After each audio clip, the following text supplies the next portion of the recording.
Marcus Thompson adjusted his hard hat and picked up another brick from the pile. The morning sun was already beating down on the construction site, and sweat dripped from his forehead as he carefully placed each brick in perfect alignment. To everyone around him, he was just another construction worker trying to make an honest living. Nobody knew that the man laying bricks beside them was worth over $3 billion. The irony wasn't lost on Marcus. 6 months ago, he had been sitting in boardrooms making decisions that affected thousands of employees and millions of dollars. He had owned penthouses, yachts, and private jets. His name appeared on the Forbes list every year, and business magazines featured him on their covers. But all of that felt like a different lifetime now. The decision to walk away from his empire hadn't been easy.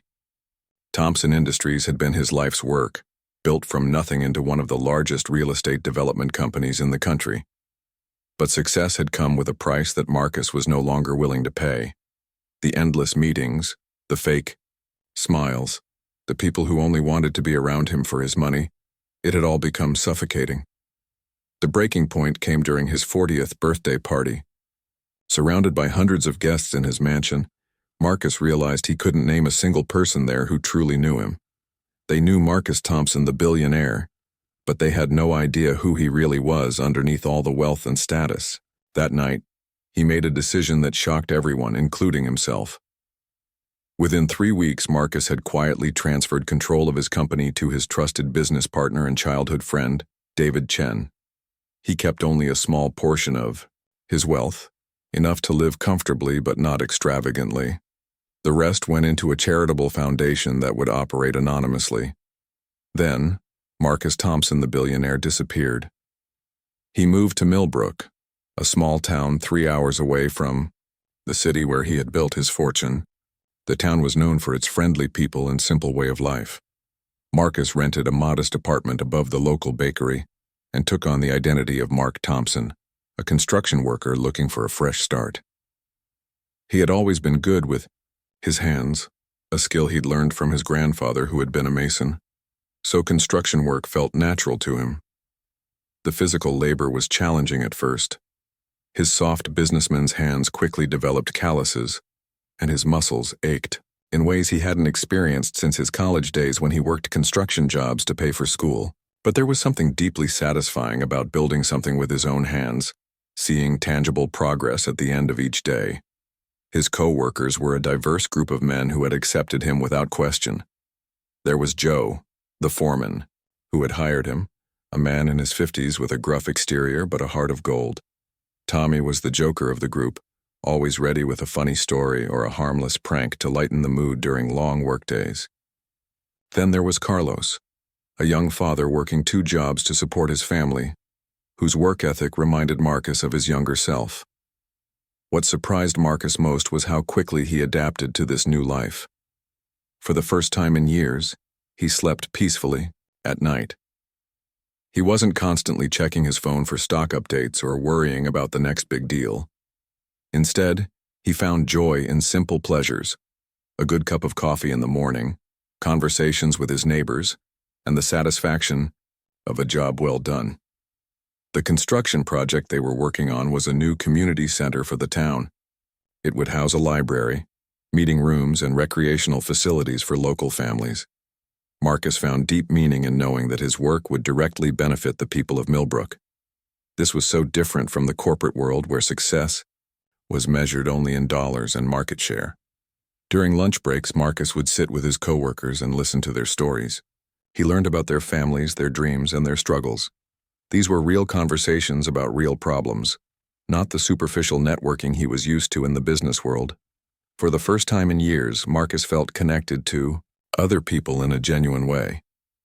One afternoon, while carrying supplies to the second floor of the community center, Marcus noticed a woman arguing with the project supervisor.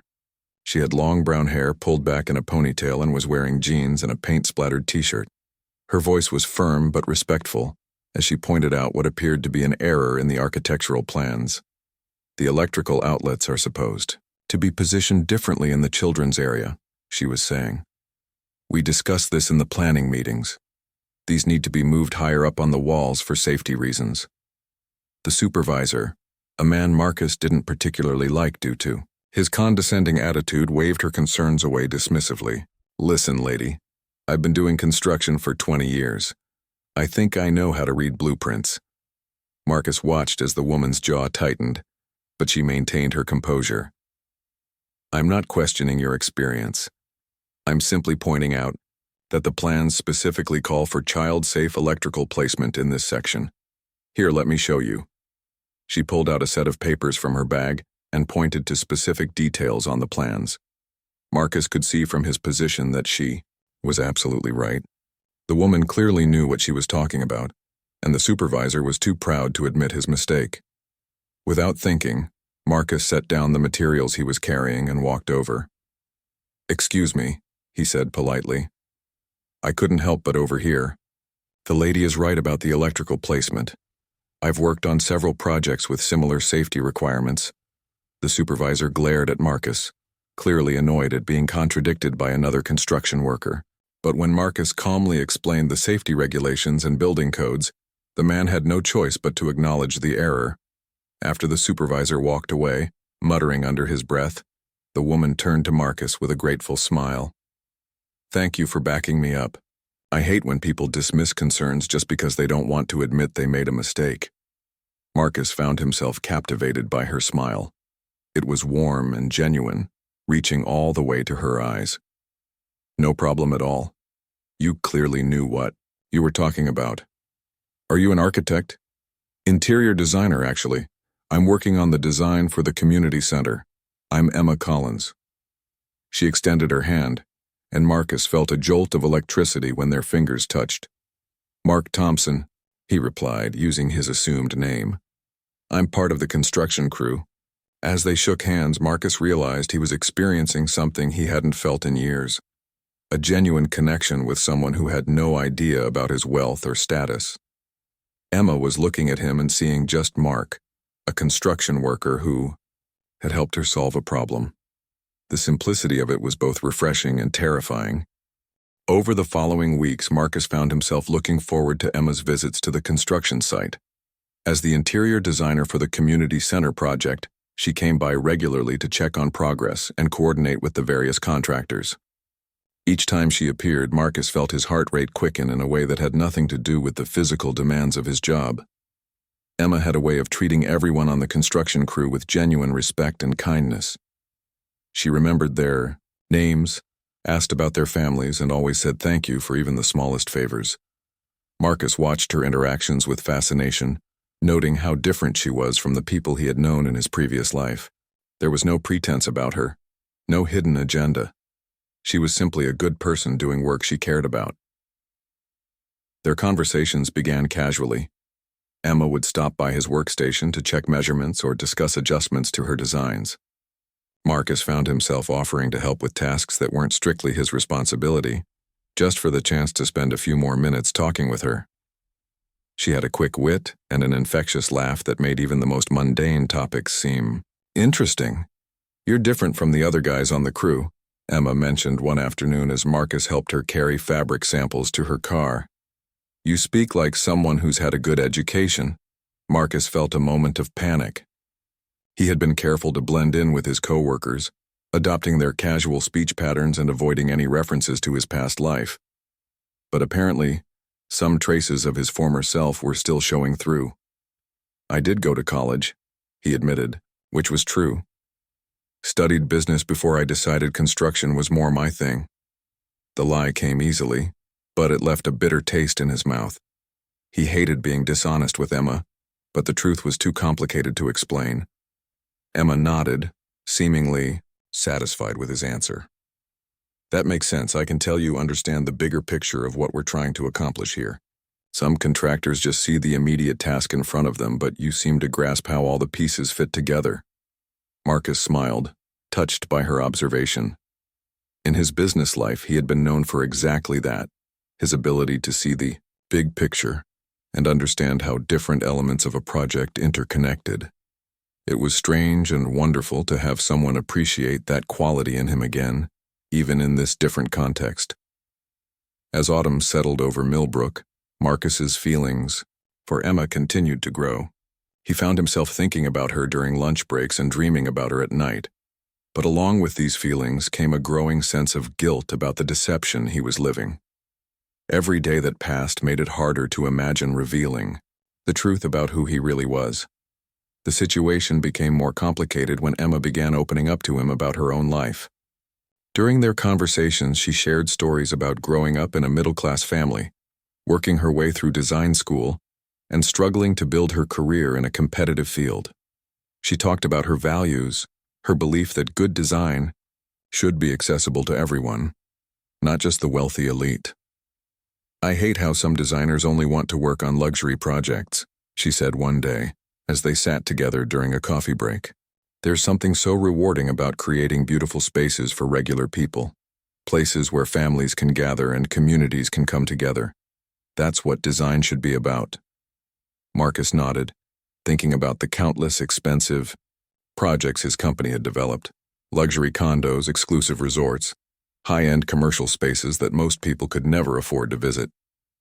Emma's passion for inclusive design made him see his past work in a different light. Their relationship took a more personal turn when Emma mentioned that she was new to Millbrook, having moved there 6 months earlier to be closer to her aging parents who lived in a nearby town. Like Marcus, she was still finding her place in the community. "It's nice having someone to talk to who isn't completely rooted here," she confessed. "Don't get me wrong, everyone's been very welcoming. But sometimes it's refreshing to connect with another outsider." Marcus understood exactly what she meant. He had been accepted by his coworkers and neighbors, but he always felt like he was playing a role. With Emma, however, he felt glimpses of his authentic self emerging.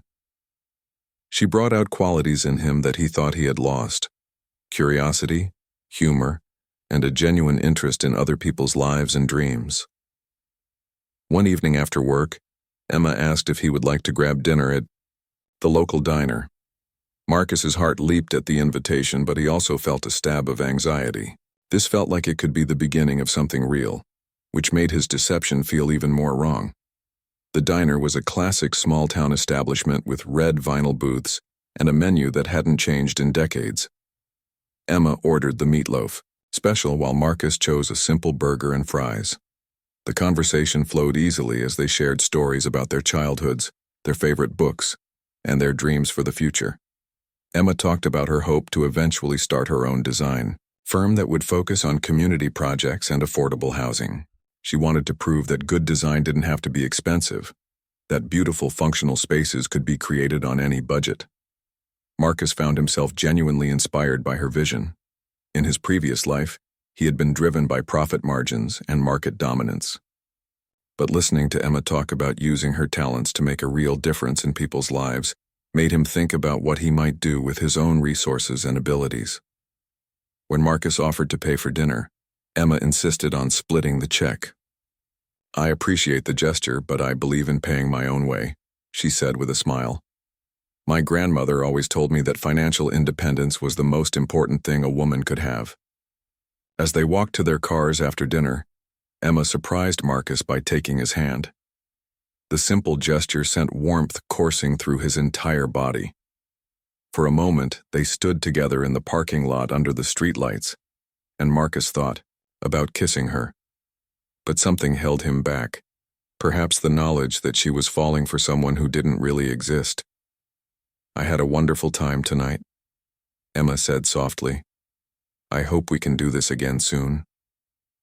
"I'd like that very much," Marcus replied, his voice slightly hoarse with emotion. As he drove home to his small apartment, Marcus found himself at a crossroads. His feelings for Emma were becoming impossible to ignore, but so was the growing weight of his deception. He had started this new life seeking authenticity, but now he was trapped in a lie that was becoming more elaborate every day. That night, Marcus lay in bed staring at the ceiling and thinking about Emma's words about financial independence and paying her own way. What would she think if she knew that the man she was developing feelings for could buy the entire town of Millbrook without making a dent in his fortune? Would she see him as Marcus the person, or would everything change once she learned about Marcus the billionaire? Winter arrived in Millbrook with an unexpected fury. A massive snowstorm hit the region, leaving many families without power and struggling to stay warm. The community center project was temporarily halted as the construction crew was called to help with emergency repairs around town. Marcus found himself working alongside his teammates to clear roads, fix damaged roofs, and restore power lines. During this crisis, Marcus saw a side of Emma that made him fall even deeper in love with her. She organized relief efforts from her small design studio, coordinating volunteers to deliver food and supplies to elderly residents who couldn't leave their homes. She worked tirelessly, often forgetting to eat or rest as she focused on helping others. One particularly cold evening, Marcus found Emma at the community center, which had been converted into a temporary shelter for families whose homes had lost heat. She was helping serve hot meals to the displaced residents, her face tired but determined. When she noticed Marcus carrying supplies, her face lit up with gratitude. "Mark, thank goodness you're here. We're running low on blankets and more. Families keep arriving.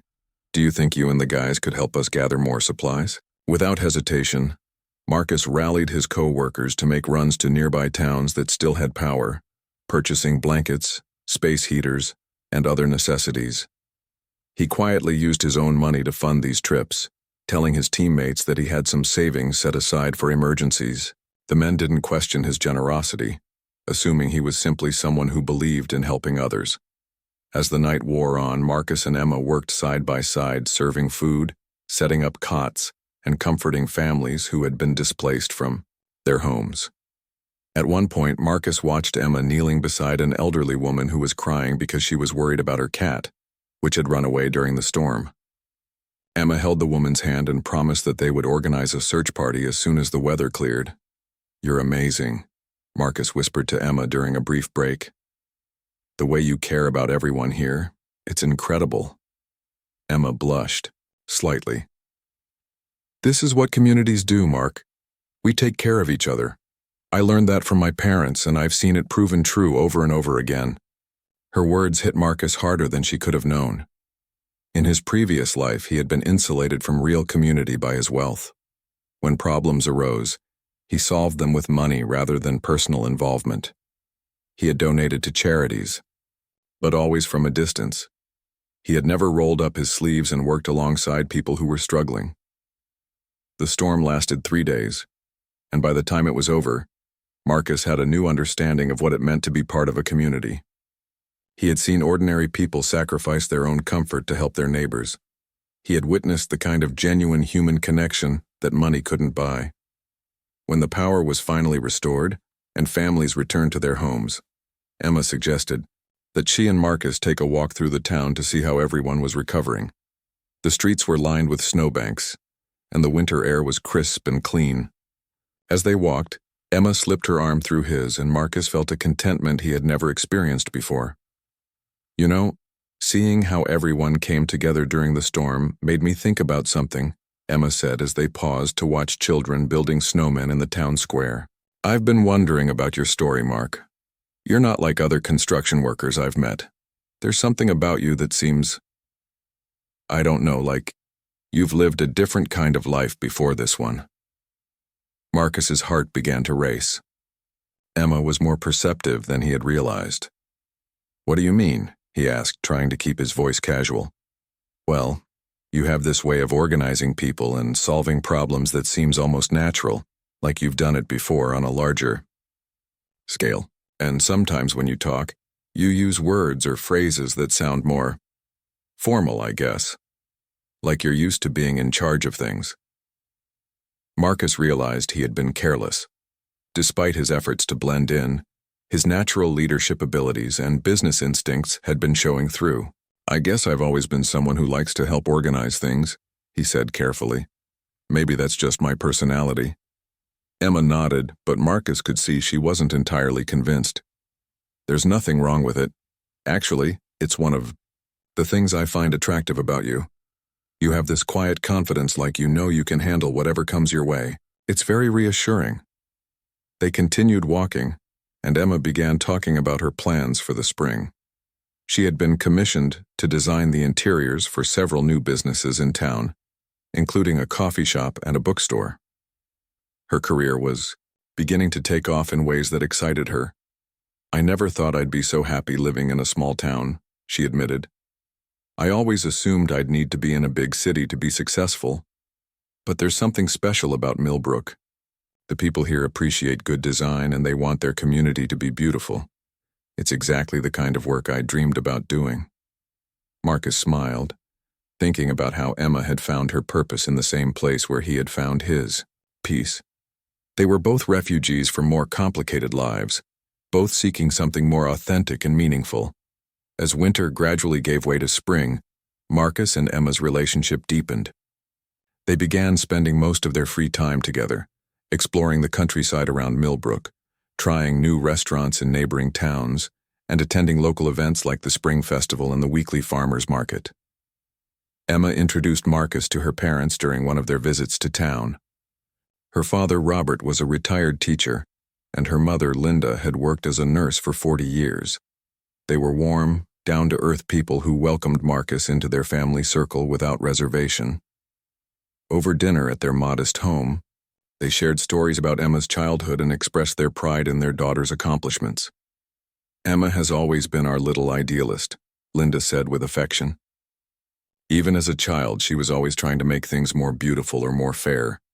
We weren't surprised when she chose a career that lets her do both." Robert nodded in agreement. "She gets it from her grandmother, who was an artist. There's something in Emma's DNA that compels her to create beauty in the world. We're so proud that she's found a way to make a living doing what she loves." Marcus felt a pang of longing as he listened to Emma's parents talk about her. Their love and pride were evident in every word, and their knowledge of their daughter was deep and genuine. He realized how much he missed having people in his life who knew him that well. Or rather, how much he had given up when he chose wealth over authentic relationships.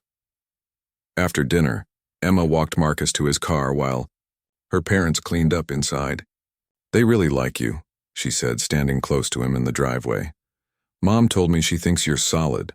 That's her highest compliment for a man." Marcus laughed. "I like them too. They're wonderful people, and it's clear where you get your values from." Emma looked up at him in the gathering dusk, her eyes reflecting the light from the porch. "Mark, I need to tell you something. I'm falling in love with you. I know we've only known each other for a few months, but I can't help how I feel. You make me want to be the best version of myself." Marcus felt his breath catch in his throat. The words he had been longing to hear were also the words that made his deception feel most cruel. Emma was falling in love with Mark Thompson, the construction worker. But did she even know who Marcus Thompson, the billionaire, really was? And if she did know, would it change everything between them? "I love you too, Emma," Marcus whispered, pulling her into his arms. As their lips met in the soft evening light, he felt a mixture of pure joy and crushing guilt. He was living the happiest moments of his life while trapped in the biggest lie he had ever told. Spring brought new challenges and opportunities to Millbrook. The community center was finally nearing completion, and Emma was putting the finishing touches on her interior design work. Marcus had been promoted to assistant foreman, a recognition of his natural leadership abilities and the respect he had earned from his coworkers. But with his growing responsibilities came increased scrutiny. Joe, the head foreman, began asking more detailed questions about Marcus's background and previous work experience. During their conversations, Marcus found it increasingly difficult to maintain his cover story without creating contradictions. "You know, Mark, I've been thinking about offering you a partnership in my contracting business," Joe said one afternoon as they reviewed blueprints together. "You've got a natural talent for this work, and you understand the business side better than most guys I've worked with. But I'd need to do some background checks for the paperwork. Hope you don't mind me asking for references from your previous jobs." Marcus felt his stomach drop. Any serious investigation into Mark Thompson's background would quickly reveal that the identity was fabricated. He had been careful to create some basic documentation, but it wouldn't stand up to thorough scrutiny. "That's really generous of you, Joe, but I'm not sure I'm ready for that kind of responsibility," Marcus said, trying to buy time. "Maybe we could talk about it again in a year or so?" Joe looked surprised by the response. "Well, sure. But most guys would jump at this opportunity. You're not running from something, are you, Mark? Because if you are, I need to know about it." The conversation haunted Marcus for days. He realized that his carefully constructed new life was becoming unstable. The closer he got to the people of Millbrook, the more precarious his situation became. And his relationship with Emma was making everything more complicated. Things came to a head when Emma announced that she had been offered a major contract to design a resort in the nearby mountains. The project would be her biggest break yet, but she was hesitant to take it because it would require her to travel frequently and spend less time in Millbrook. "I'm torn," she confided to Marcus as they sat together on the porch of her apartment. "This could really launch my career to the next level. But I don't want to jeopardize what we have together. And honestly, the client seems a bit pretentious. He's some wealthy businessman who made his fortune in real estate. The whole project feels very different from the community-focused work I love doing." Marcus's blood ran cold. "What's the name of the company?" he asked, trying to keep his voice steady. "Thompson Industries," Emma replied. "Have you heard of them? The owner is this billionaire named Marcus Thompson. I looked him up online and he seems like exactly the type of person I usually try to avoid working with. All about luxury and exclusivity." Marcus felt the world spinning around him. His past had found him in the most unexpected way. David Chen, his former business partner, had obviously continued developing projects under the Thompson Industries name. The resort project was probably something they had discussed before Marcus's departure. "What kind of research did you do on him?" Marcus asked, his mouth dry. Emma pulled out her laptop and showed him the screen. Marcus saw his own face staring back at him from a business magazine article titled, "The Mysterious Disappearance of Billionaire Marcus Thompson." The photo was from 2 years ago, showing him in an expensive suit at some corporate event. He looked like a completely different person from the construction worker sitting beside Emma. "The weird thing is that he disappeared about 6 months ago," Emma continued, studying the screen. "Nobody knows where he went. Some people think he had a nervous breakdown. Others think he's hiding assets to avoid taxes. There are all these conspiracy theories about what happened to him." Marcus stared at the photograph, remembering the man he used to be. The person in that image looked confident and successful, but Marcus could now see the emptiness in his own eyes. He had been living a hollow life, surrounded by luxury but starved for genuine human connection. "He doesn't look very happy," Marcus observed quietly. Emma glanced at the photo again. "You're right. He looks kind of sad, actually. I wonder if having all that money was worth whatever he sacrificed to get it. I can't imagine living a life where people only want to be around you for your wealth." Her words cut deep because they were exactly the realization that had driven Marcus to abandon his old life. But hearing Emma express such clear disdain for who he had been made him even more terrified of revealing the truth. "Are you going to take the job?" Marcus asked. Emma closed the laptop and leaned against him. "I don't think so. The money would be incredible, but I've worked too hard to build a reputation for integrity in my design work. I don't want to compromise that by working with people whose values don't align with mine. Plus, I'd rather focus on building something here in Millbrook with you." Her decision filled Marcus with both relief and shame. Relief because it meant Emma wouldn't be working for his former company, which could have led to his identity being discovered. Shame because she was turning down a life-changing opportunity, partly because of her principles about not working with people like the man he used to be. That night, Marcus couldn't sleep. He walked through the quiet streets of Millbrook, thinking about the impossible situation he had created for himself. He was deeply in love with a woman who despised everything his former life represented. If he revealed the truth, he would lose her. But if he continued lying, he would be living a fundamental dishonesty that poisoned everything between them. The next morning brought an unexpected crisis. Marcus arrived at the construction site to find Joe and several other workers gathered around a newspaper. Their faces were grim as they looked up at him. "Mark, you need to see this," Joe said, holding up the local paper. The headline read, "Local Construction Workers' True Identity Under Investigation." Below it was a grainy photograph that looked suspiciously like Marcus, though it was unclear, enough that it could have been anyone. The article explained that an anonymous tip had been received suggesting that one of the workers on the community center project was using a false identity. While no names were mentioned, the article speculated about possible reasons someone might want to hide their true background, including avoiding legal troubles or hiding assets. Marcus's heart pounded as he read the article. Someone in town was suspicious of him, and they were getting close to the truth. His carefully constructed new life was beginning to crumble. "This is crazy," Tommy said, shaking his head. "Who would make up stories like this? We all know each other here." "Maybe it's someone who's jealous of the work we're doing," Carlos suggested. "There are always people who want to cause trouble." But Joe was studying Marcus with a more serious expression. "Mark, is there anything you want to tell us?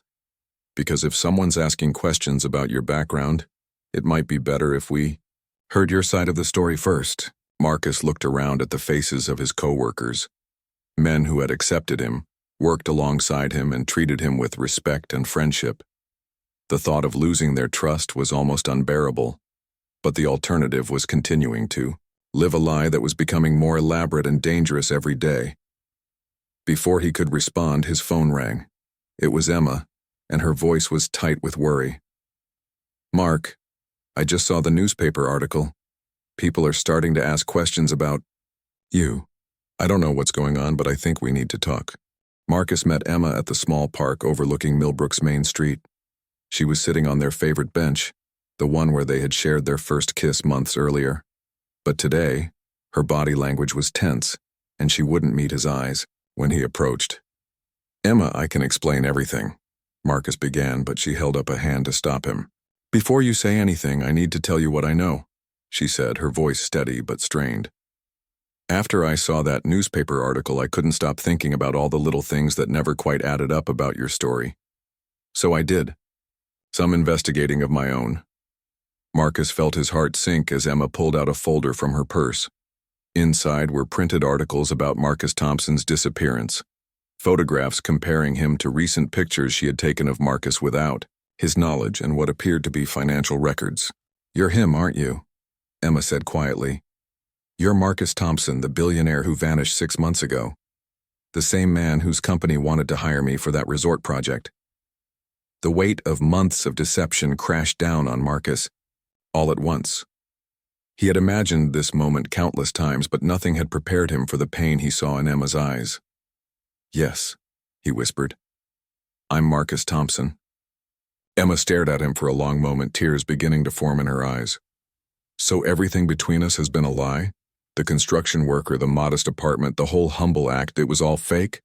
"No, Emma, that's not true," Marcus said desperately, reaching for her hand. But she pulled away from his touch. "My feelings for you are real. The person I am when I'm with you. That's the real me. More real than I've ever been before." "How can I believe anything you say?" Emma's voice broke. "You've been lying to me every single day for months. Every time you told me you loved me. Every time we talked about our future together, you were living a completely false identity. Do you have any idea how that makes me feel?" Marcus felt tears streaming down his own face. "Emma, please let me explain why I did this. I was suffocating in that old life. Everyone around me was fake, only interested in my money. I had everything that people think they want, but I was completely empty inside. When I came to Millbrook, I found something real for the first time in my adult life. But you found it. Through deception," Emma said, standing up from the bench. "You made me fall in love with someone who doesn't exist.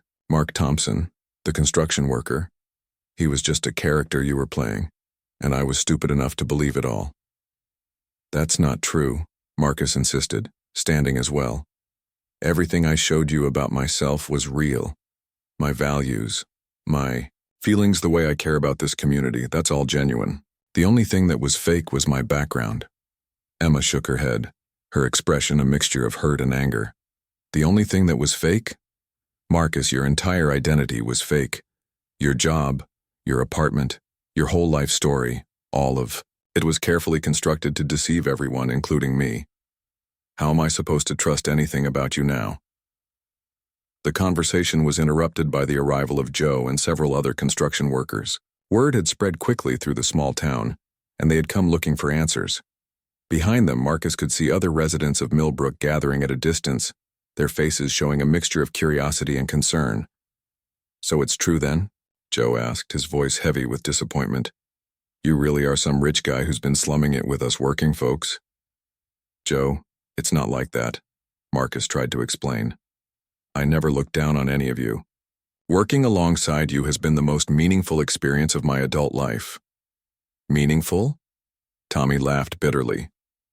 "To you, maybe. To us, it was just our jobs. But you were playing dress-up, pretending to be one of us when you could have bought and sold this whole town without blinking." Carlos, who had always been quieter than the others, spoke up with quiet intensity. "Do you know how many extra shifts I've worked this year? How many times I've worried about making rent or buying groceries for my kids? And you've been right there beside me, pretending to understand that struggle, when you could have solved all my problems with pocket change." Marcus realized that his deception had hurt these good people in ways he had never considered. By pretending to be one of them, he had trivialized their real struggles and sacrifices. His intention had been to escape his privileged life, but in doing so, he had inadvertently mocked theirs.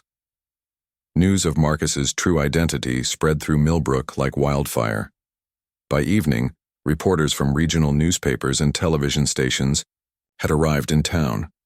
The quiet community that had given Marcus peace and anonymity was now under. 3 weeks after his identity was revealed, Marcus made a decision that surprised everyone, including himself. Instead of retreating back to his former life of luxury, he chose to stay in Millbrook and face the consequences of his actions. But this time he would do it as himself, not as Mark Thompson, the construction worker, but as Marcus Thompson, the man who was trying to figure out who he really wanted to be. The first step was the hardest one. Marcus called a town meeting at the Community Center's construction site, asking everyone to give him a chance to explain himself and to apologize properly. He wasn't sure anyone would come, but when he arrived that evening, he found nearly the entire town gathered around the partially completed building. Standing before the crowd without his hard hat and work clothes, wearing simple jeans and a button-down shirt, Marcus felt more vulnerable than he had ever felt in any boardroom. These people had seen him at his most genuine, and they had also experienced his deepest betrayal. "I know that nothing I say tonight can undo the hurt I've caused," Marcus began, his voice carrying clearly in the evening air. "I lied to all of you about who I was, and in doing so I violated the trust of a community that welcomed me with open arms." He saw Emma standing at the back of the crowd, her arms crossed, her face unreadable. Beside her were Joe, Tommy, Carlos, and the other construction workers who had become his friends. Their expressions ranged from curious to skeptical to openly hostile. "I want to tell you why I came to Millbrook, not to excuse what I did, but so you can understand the person I was running from," Marcus continued. "I was a man who had everything money could buy, but I had lost everything that actually mattered. I had no real friends, no genuine relationships, and no connection to anything meaningful. I felt like I was drowning in a life that looked perfect from the outside but was completely empty inside." He told them about the birthday party where he realized he was surrounded by hundreds of people who didn't really know him. He explained how he had given away most of his fortune and come to Millbrook seeking authenticity. But he also acknowledged that his method had been wrong. "I thought I could find real connection by hiding who I was," Marcus said. "But what I actually did was make everything fake from the very beginning. I took your genuine friendship and kindness and built my happiness on a lie. That was selfish and wrong, and I'm deeply sorry." An elderly woman named Mrs. Patterson, whose cat Marcus had helped find during the winter storm, raised her hand. "So, when you helped us during the snowstorm, was that real? Or were you just playing a role?" Marcus looked directly at her as he answered, "Everything I did to help during the storm came from my heart. I wasn't thinking about my money or my past. I was just thinking about my neighbors who needed help. That was real, Mrs. Patterson. My feelings for this community and the people in it were always real, even when my identity wasn't." Carlos stepped forward from the crowd. "But you watched me struggle to pay my bills, worry about my kids, work extra shifts just to make ends meet. You could have helped me, but instead you pretended to understand what that struggle was like. How is that not cruel?" The question hit Marcus hard because it was one he had wrestled with constantly. "You're right, Carlos. It was cruel. even though I didn't mean it to be.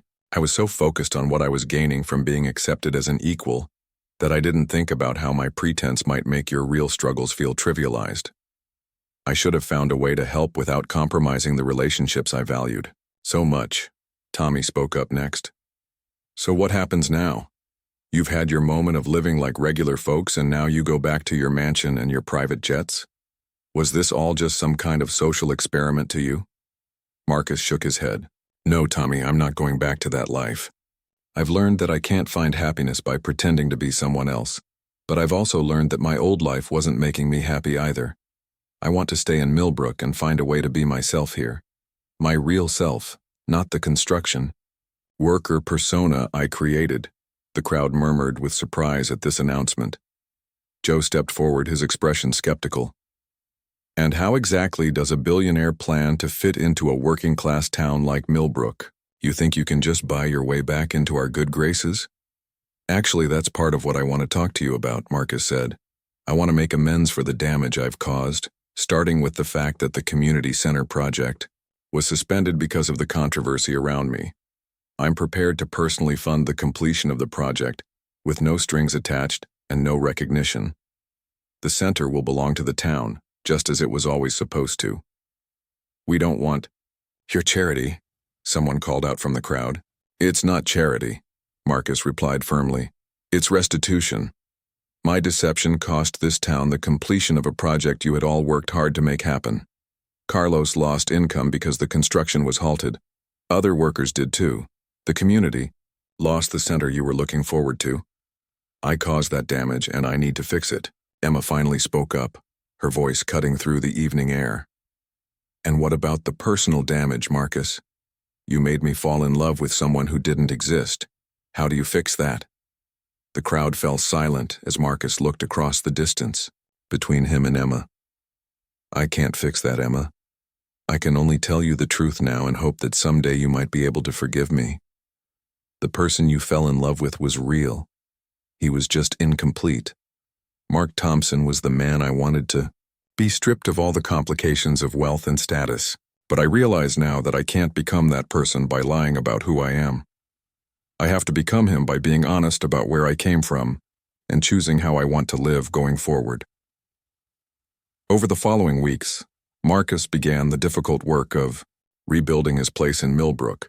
He hired a different construction company to complete the community center, ensuring that Joe's crew got their jobs back with the new contractor. He established a scholarship fund for local students, funded improvements to the town's infrastructure, and supported Emma's design business by commissioning her to work on several community projects. But Marcus was careful to do all of this openly, without trying to hide his involvement or buy people's forgiveness. He attended town council meetings, participated in community events, and slowly began to earn back some measure of trust through consistent, honest action rather than deception.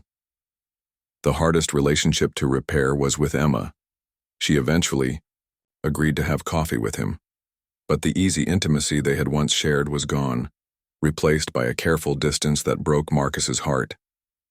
I understand why you did what you did, Emma said during one of their tentative conversations, and I can see that you're trying to make amends, but I need you to understand something too. When I fell in love with Mark Thompson, I thought I was getting involved with someone whose life was simple and honest.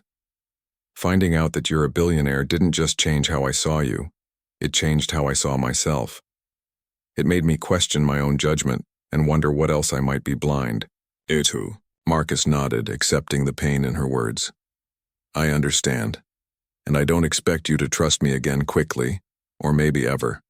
But I want you to know that my feelings for you were never fake, and they haven't changed. The man who fell in love with you is the same person sitting here now. He just comes with a more complicated history than you originally knew.